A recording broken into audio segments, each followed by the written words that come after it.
are watching Kashif Times. उठाने जाती हूँ तो पुलिस मुझे डिटेन कर लेती है और ये वही नेता है जो मुंह में दही जमा लेता है।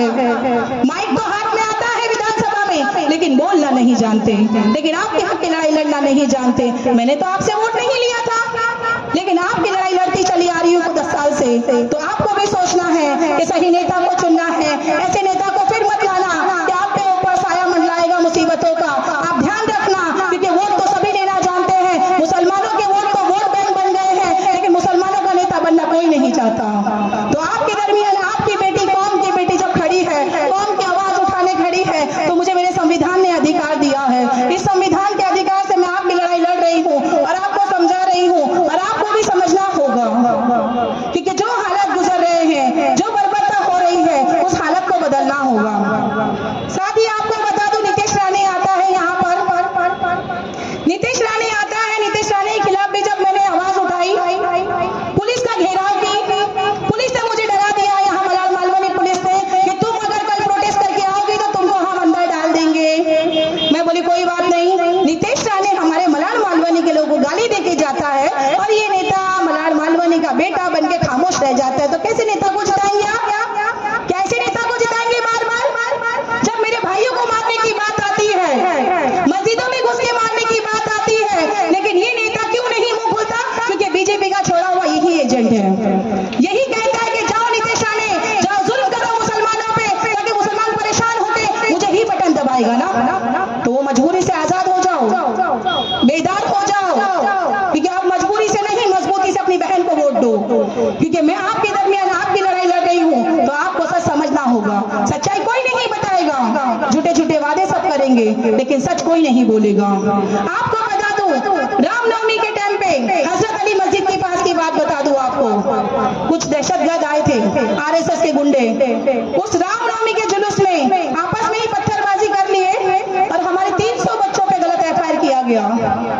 वो 300 बच्चे वहां रोजा अफ्तारी का सामान लेने जा रहे थे, शहरी का सामान खरीदने जा रहे थे। उन 300 बच्चों को एफआईआर बने करा दिया गया। तब भी नेता कुछ नहीं बोला कि ऐसे नेता को जिताएंगे? कि बार बार ऐसे ही नेता को लाना चाहते हो जो हमारे बच्चों को सलाखों के पीछे भेज दे?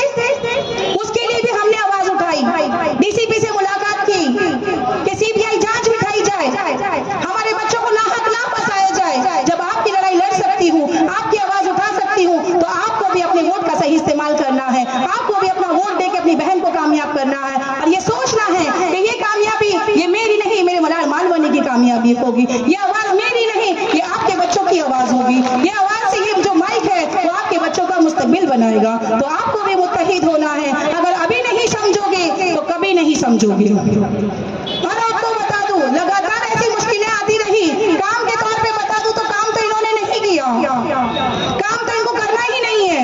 ये ढांचा देख रहे हैं ना हॉस्पिटल का, अभी पीछे मंच लगा हुआ है, चल रहा है भाषण। ये ढांचा जो लगा है ना, ये केएम हॉस्पिटल का ये ढांचा ही रह जाएगा।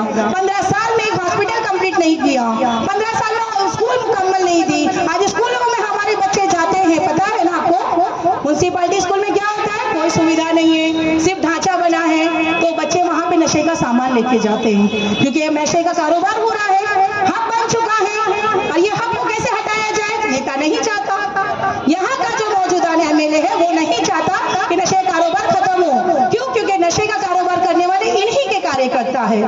ये बढ़ावा देने वाले नेता, अगर नेता चाहेगा, पुलिस चाहेगी, प्रशासन और शासन चाहेगा, तो जरूर इस पे सख्ती बरत के खत्म हो जाएगा। लेकिन यहाँ के नेता को नशे कारोबार नहीं खत्म करना, क्योंकि वो दीमक की तरह फैल रहा है, वो आपके घर घर तक आ रहा है। ये आप ये नहीं सोचना कि बाजू वाले का बच्चा की बिगड़ा है तो मेरा नहीं बिगड़ेगा। नहीं, ये आग हमारी दहलीज तक भी जल्दी आ सकती है। तो हमको सोचना होगा, हमारे बच्चों के मुस्तकबिल की बात है, हमें सोच समझ के वोट देना होगा। क्योंकि ऐसे ही नेता को जिताएंगे तो ये साया हमें ऐसे ही मंडलाता नजर आएगा। तो आपके सामने जब मैं खड़ी हूँ सर पे कफन बांध के आपकी लड़ाई लड़ने, तो आपको बता दूं कि मुझ पे कई धमकियां आ रही है। ऐसे नहीं पुलिस प्रोटेक्शन मिला मुझे मेरे घर पे आके धमकी दी गई, बैठ जाओ, क्या कर लोगी? चौथी बार जीत जाने दो भाई को। क्यों जीत जाने दो? क्यों मलाल मालवानी को ऐसी चलाना है? मलाल मालवानी को ऐसी लावारिस छोड़ना है? क्यों मालवानी के हक की आवाज कोई नहीं बोल सकता? अरे मैं बोल सकती हूँ, मैं इतना जिगरा रखती हूँ कि बीजेपी और कांग्रेस को गिराने की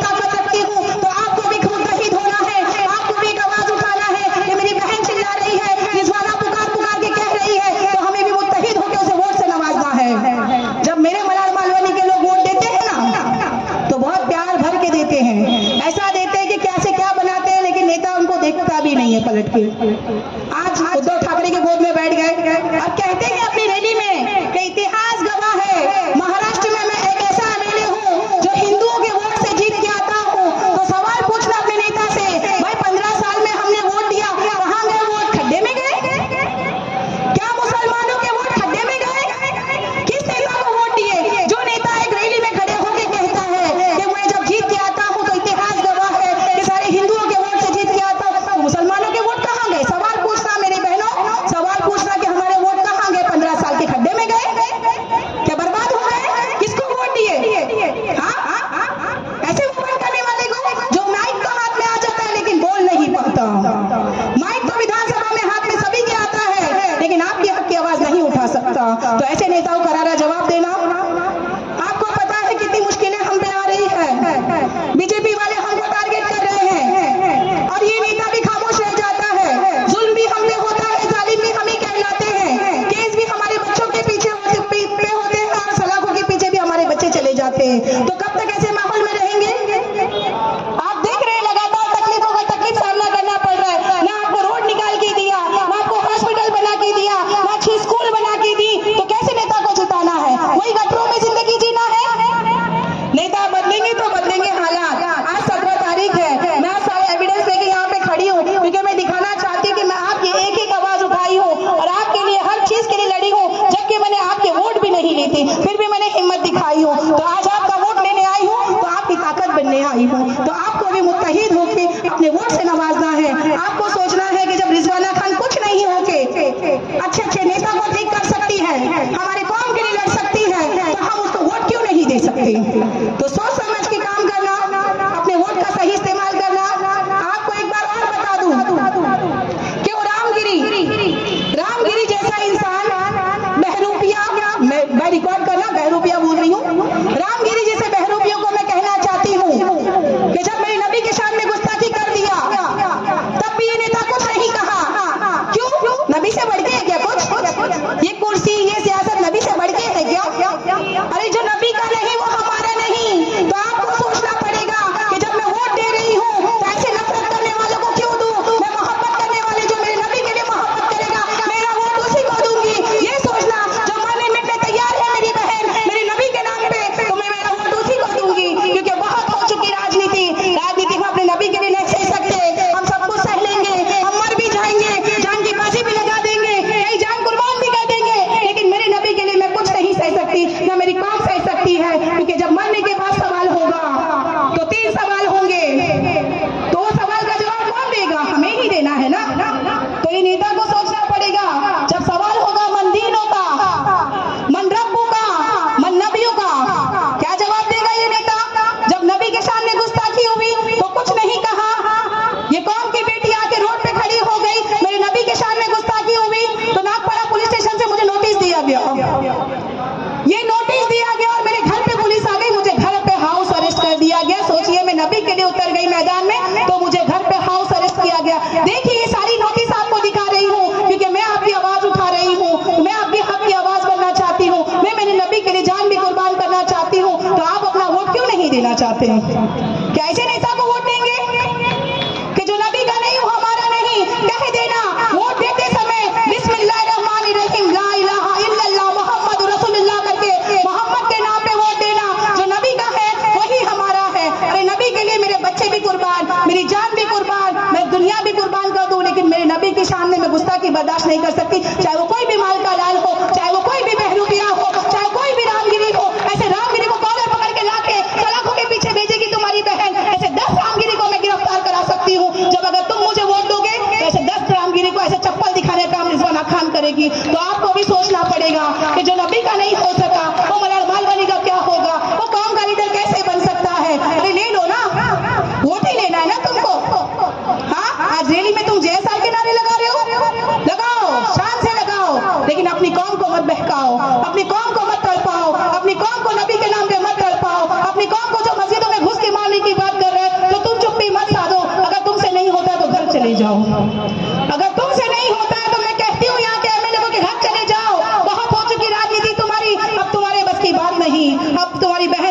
आई है, तुम्हारे हक की आवाज उठाने आई है, तो आपको भी साथ देना पड़ेगा, एक एक वोट का साथ देना पड़ेगा। तो बहुत हो गई राजनीति, जब हमारे कौम पे बात आएगी तो कौम की बेटियां भी खड़ी हो जाएगी इंशाल्लाह।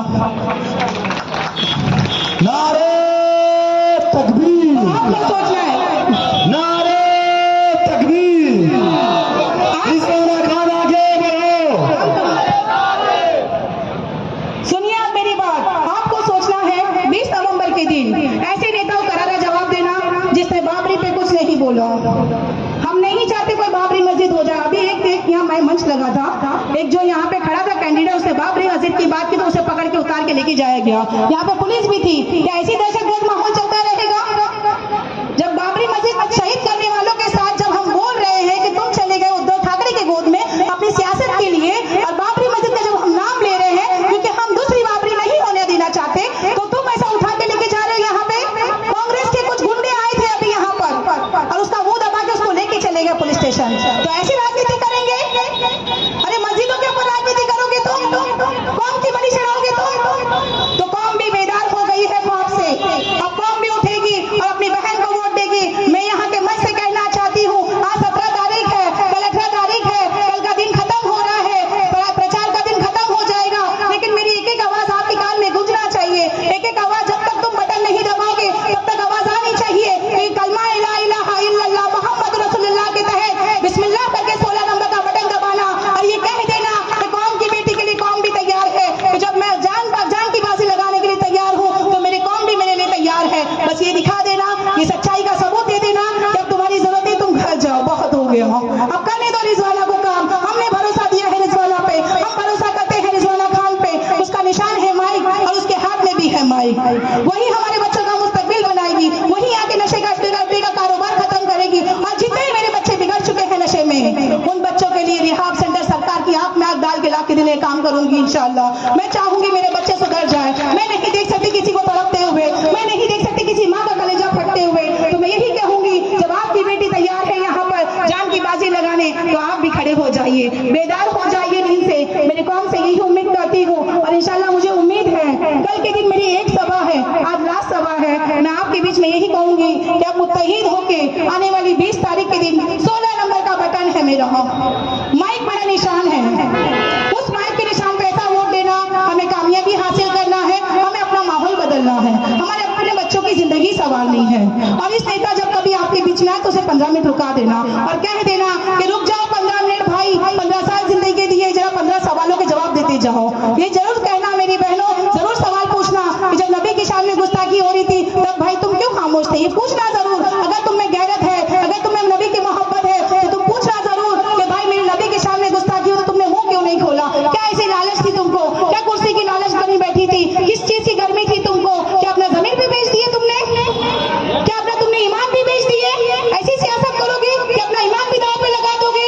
लेकिन मैं आपके दरमियान, जब मेरा ईमान मजबूत है, जब मेरा जज्बा मजबूत है, तो मेरी कौम भी मजबूत है, ये दिखा देना इंशाल्लाह। बस यही उम्मीद करूंगी और आपसे एक निवेदन करूंगी, 20 तारीख के दिन 16 नंबर का जो बटन है, उस बटन पे जोरदार कलमा ला इलाहा इल्लल्लाह मोहम्मद रसूलुल्लाह करके वोट देना, कलमा करके वोट देना और कह देना मेरी कौम जिंदा है, मुर्दार नहीं। क्योंकि जिंदा कौम को जिंदा दिली की मिसाल देना पड़ेगा। अब मुर्दा दिल हो के काम मत करना, अब जिंदा दिल हो के काम करना इंशाल्लाह। बरकातहू। आज आपको बता दूं कि 20 नवंबर को चुनाव है। ये चुनाव हम सबको अपनी जिंदगी बदलने का चुनाव है, मलार बालवानी का मुस्तकबिल बदलने का चुनाव है।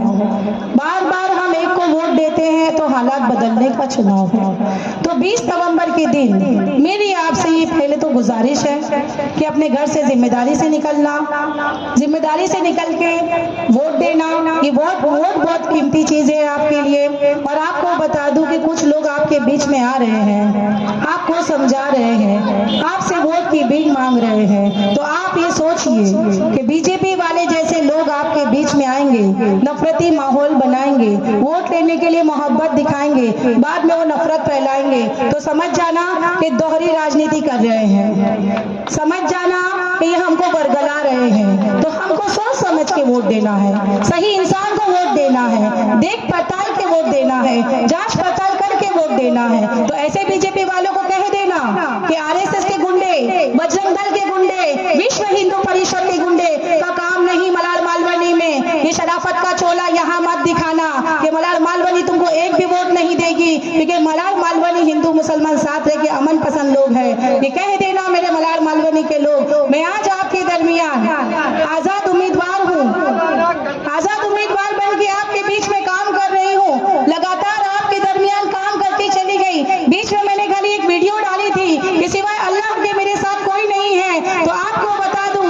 एक मर्द मुजाहिद मेरा भाई चंद्रशेखर आजाद साहब को वीडियो पहुंचा। चंद्रशेखर आजाद साहब ने मुझे फोन किया, नहीं रिजवाना बहन आप मलाल मालवनी की हक की आवाज कर रहे हैं तो आपको आपके भाई का साथ है, क्योंकि जब जय भीम और जय भीम एक हो जाएगा तो कोई हमें रोक नहीं पाएगा। तो आपको सोचना है, भारत के संविधान ने मुझे अधिकार दिया है, इस अधिकार के तहत मैं आपके दरमियान इलेक्शन लड़ने आई हूँ, चुनाव लड़ने आई हूँ। ये लड़ाई मेरी नहीं, ये आपके बच्चों की लड़ाई है, ये आपकी जिंदगी की लड़ाई है। ये लड़ाई मेरे घर की नहीं, ये रिजवाना के घर की नहीं, ये मेरे मलाल मालवनी की लड़ाई है। अरे मेरी लड़ाई तो मैं यूं ही लड़ जाऊंगी, फर्क नहीं पड़ता, लेकिन मेरे मलाल मालवनी के लिए मैं मर भी जाऊंगी इंशाअल्लाह, लेकिन मैं उनको हक दिला के रखूंगी। आपको बता दूं कि भारतीय जनता पार्टी वालों को तो करारा जवाब देंगे हम, क्योंकि बहुत मुश्किलें उठा ली हमने, देश भर में नफरती माहौल बना दिया है उन्होंने। महिलाओं की सुरक्षा बोलते हैं और महिलाओं को असुरक्षित करते हैं वो लोग। तो मैं नहीं चाहूंगी कि कोई भी मेरी बहन उस तरफ जाए। लाडली बहन योजना लेकर आ गए, क्या किया लाडली बहन, लालच दिया। क्या आप लोग लाडली बहन के नाते आप उसको वोट देंगे?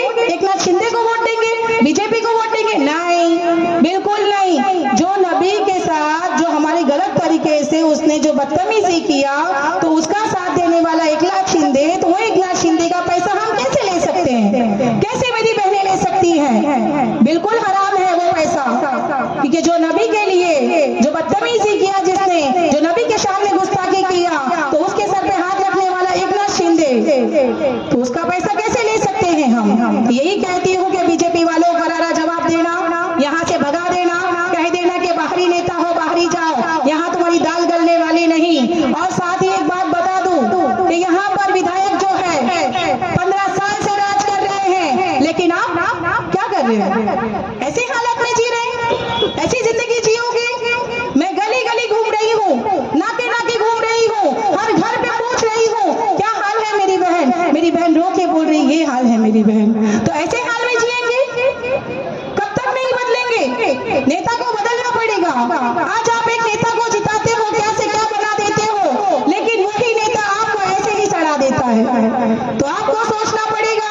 आपको मैं यहाँ पे सच्चाई बताने के लिए आई हूँ कि यहाँ पे जो मौजूदा विधायक है, जब वो नगर सेवक थे तो 2 नंबर की मस्जिद की कसम खा के आपसे वोट की अपील की थी कि आप लोग मुझे वोट दो, मैं नगर सेवक बनूंगा तो 2 नंबर की मस्जिद बना दूंगा। आज वो नगर सेवक से एमएलए, एमएलए से फिर एमएलए, फिर एमएलए से कैबिनेट मंत्री तक बन गए, लेकिन अब वो मस्जिद तो नहीं बनी, लेकिन बाबरी मस्जिद शहीद करने वालों के साथ बैठ गए। तो कैसे नेता को वोट देंगे? ऐसे नेता को वोट देंगे जो हमारे साथ खुलेआम धोखा कर रहा है, जो बाबरी मस्जिद शहीद करने वालों को जो शान से कहते हैं उद्धव ठाकरे के बाबरी मस्जिद शहीद करने में मेरा हाथ नहीं मेरा पैर था, तो वैसे लोगों के साथ जाओगे आप? सेक्युलर का नाम लेके मुसलमानों का वोट लेकर ये काम करोगे आप? 2019 में आपने वोट दिया, छोड़ दो 10 साल, गया 5 साल, उसकी बात करूंगी मैं अभी। जुनून बहुत है मुझे, मेरी कौम का जज्बा है, खामोश नहीं रहूंगी क्योंकि मेरा ईमान जिंदा है। ये बात ध्यान रखना, जब मेरे ईमान पे बात आएगी, जब मेरे कौम पे बात आएगी, तो कौम की बेटी अपनी जान भी गवा जाएगी। आज आपको बता दूं कि जो हालात हम पे चल रहे थे 2019 में, एक विधायक जीत के आने के बाद हमारे एक भाई, कोरोना काल में सबसे पहले इंतकाल होता है इकबाल शेख साहब का। मरहूम इकबाल शेख साहब का जब इंतकाल होता है, उनके परिवार वाले कब्रिस्तान जब लेके जाते हैं तो कब्रिस्तान का दरवाजा नहीं खोला जाता। क्यों नहीं खोला जाता? कब्रिस्तान की कमेटी जो है वहां बोलते हैं कि जो यहाँ के कैबिनेट मंत्री है उनको फोन लगाए, जब वो फोन उठाएंगे तब हम गेट खोलेंगे, कोरोना का पेशेंट है, वैसे नहीं लेंगे। आज उनके घर वाले वहां पर खड़े रह के रोने लगे, गुहार लगाने लगे, मंत्री को फोन करने लगे, लेकिन आपका जो जीता हुआ मंत्री उसने फोन नहीं उठाया और वो इकबाल, मरहूम इकबाल शेख साहब को कांदीवली में जाके जला दिया गया। तो ऐसे नेता को वोट देंगे? क्या ऐसे नेता को जिता के लाओगे जो हमारे मुसलमान भाई को जला दिया गया? आज उसकी राख भी दफनाई नहीं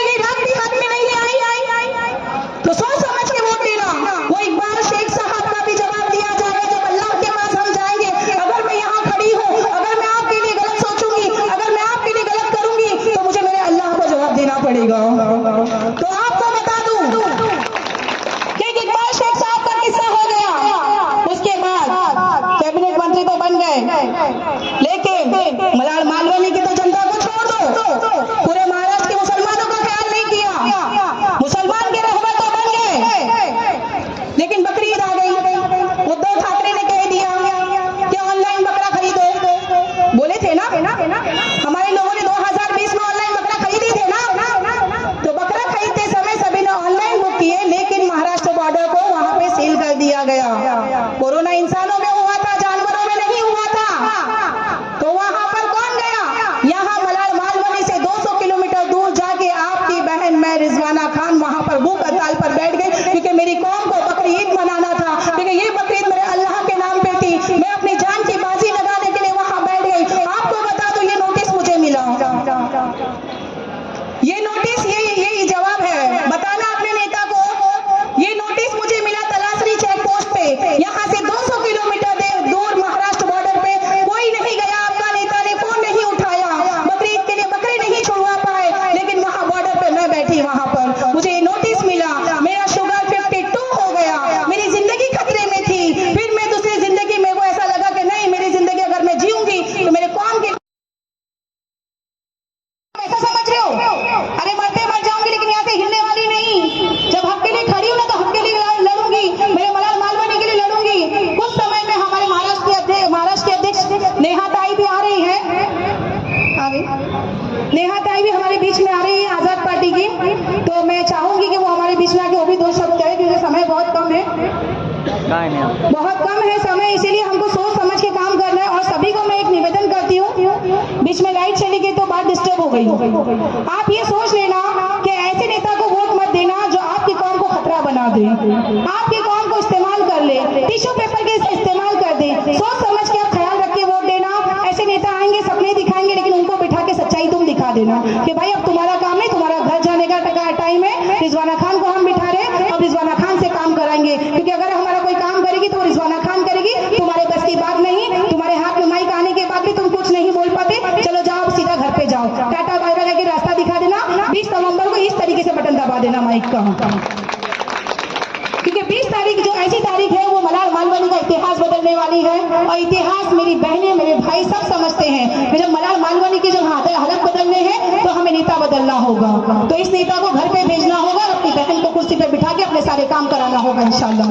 और मैं आपके लिए करने तैयार हूँ। जब आपकी हक की लड़ाई कुछ नहीं करके कर रही थी, आपके वोट नहीं लेके कर रही थी, तो जब आप वोट दोगे तो कितनी मजबूती से काम करूंगी ये सोचिए आप। उसी को मुत्तहिद होकर आप अपना काम कीजिए, और 20 तारीख के दिन अपने घर से भारी तादाद में निकल के वोट देने का काम करें, और माइक पे बटन पे वोट देकर माइक को निशान को कामयाब कीजिए। ये मलाल मालवानी की आवाज है, ये मलाल मालवानी का मुस्तकबिल है इंशाल्लाह। बस यही कह के अपने शब्द खत्म करती हूँ। अल्लाह।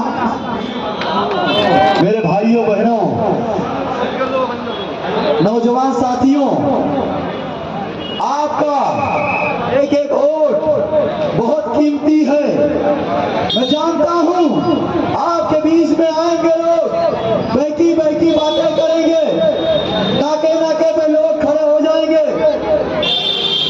प्रोग्राम 10 बजे तक चलेगा, आप लोग कुर्सियों बैठ जाइए। 10 बजे तक पूरा प्रोग्राम चलेगा। अभी आजाद समाज पार्टी के महाराष्ट्र अध्यक्ष नेहा ताई शिंदे जी हमारे बीच में आने वाली हैं, उनको भी आपको सुनना है। तो आप प्लीज अपनी अपनी कुर्सियों बैठ जाइए, प्रोग्राम टाइम तक चलेगा।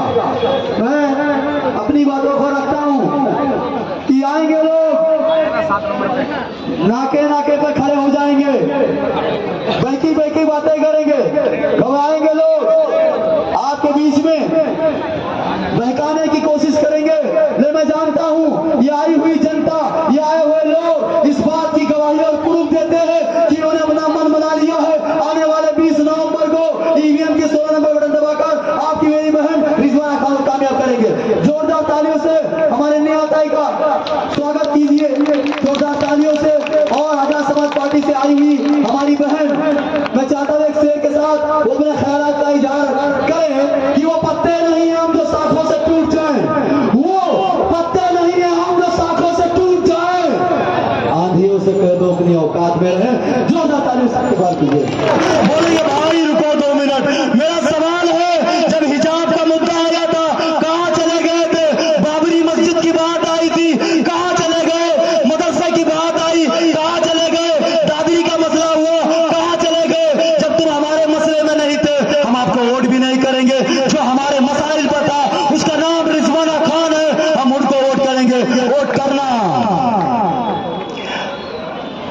टाइम बहुत कम है। मैं चाहता हूं हमारी आपकी कैंडिडेट, हमारी कौम की बेटी, एक शेर के साथ मैं उन्हें दावत देता हूं कि ये नजरों का तीर है, ये नजरों का तीर है, फिकवा कर छोड़ेंगे। ये जो नजरों का तीर है, फिकवा कर छोड़ेंगे, सबको अपनी तरफ खिंचवा कर छोड़ेंगे। और वो हमें सियासत से डराता है, वो हमें सियासत से डराता है, उसे कह दो जिद पे आ गए तो चाय भिजवा कर छोड़ेंगे। जोरदार नारा से